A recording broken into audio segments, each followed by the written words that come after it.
Hoje a gente vai mergulhar na análise estratégica de um projeto super importante, o Conexão Adote uma Escola e Somares. É uma iniciativa que olha de frente para questões de saúde mental e educação e que foi pensada para lidar com desafios humanos muito reais. Beleza, então como é que a gente vai fazer essa análise? Primeiro, vamos entender a crise que está na raiz de tudo. Depois, a gente passa pelos destaques da estratégia montada para lidar com ela. Olha para os desafios lá no campo de batalha, sabe? No território mesmo. Daí a gente explora as oportunidades e parcerias e no final fecha com o que foi decidido e os próximos passos práticos. Então, para começar, é fundamental a gente entender qual é o problema de verdade, né? O problema humano que esse projeto quer resolver. E aqui a gente está falando de duas crises, duas realidades bem difíceis. Elas parecem diferentes à primeira vista, mas, no fundo, se conectam por uma necessidade, a de acolhimento. Pois é, e essa pergunta, ela é o ponto central da primeira crise que a gente vai ver. Ela atinge em cheio os alunos da Escola Estadual Vicente de Carvalho. É uma questão que vai muito além de prédio, de sala de aula. É sobre identidade, sabe? Sobre a sensação de pertencer a algum lugar. A situação é bem pesada. O prédio da escola simplesmente desmoronou. Imagina o caos. Os alunos tiveram que ser divididos, espalhados por outras escolas.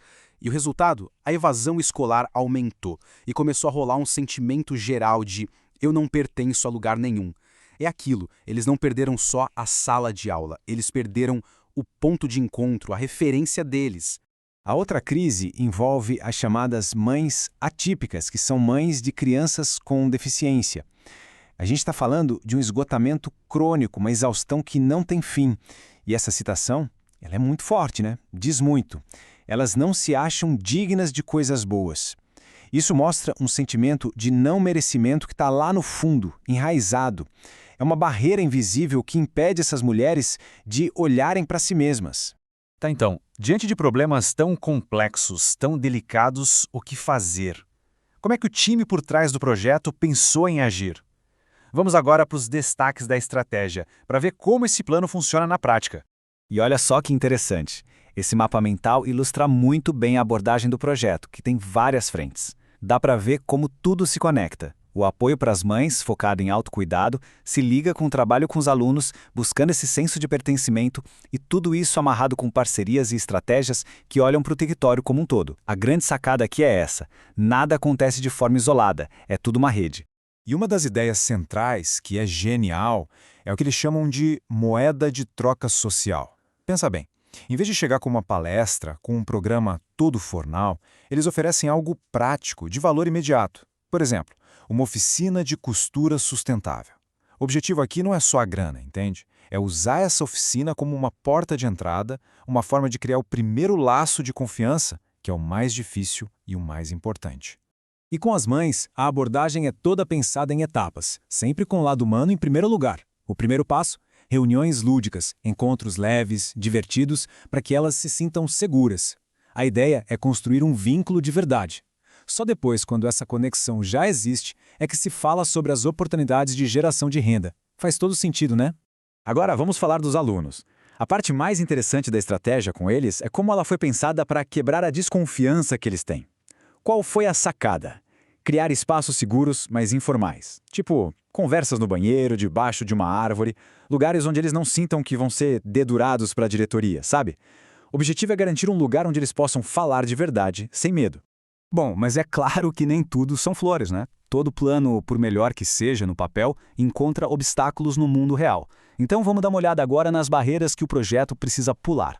Para começar, a própria geografia do lugar já é um desafio enorme. Tem a rodovia Rio Santos, que literalmente corta a comunidade ao meio. De um lado, o lado serra, uma área mais vulnerável, do outro, o lado praia, que foi para onde os alunos foram mandados. Essa divisão não é só física, é social. Ela dificulta o acesso e quebra o sentimento de unidade. E a gente precisa entender o tamanho do desafio. Os números ajudam a dar uma dimensão. Só na comunidade da Riviera, que tem uns 20 mil habitantes, a estimativa é que existam entre 50 e 100 mães atípicas. E o mais grave é que elas vivem de forma quase invisível sem uma rede de apoio. E não para por aí.